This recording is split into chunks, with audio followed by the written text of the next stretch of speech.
اگه عضو کافر را مسلمان پیوند زدن و خون جریان شد و جزو مسلمان شد، عضو موضوع عوض شده.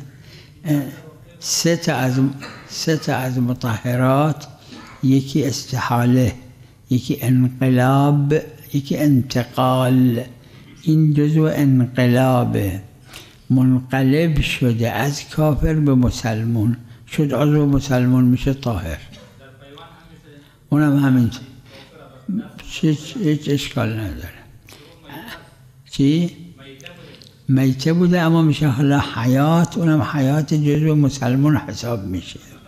مثل همین مثال معروفش، پشه میشینه رو بدن انسان، خون میمکه.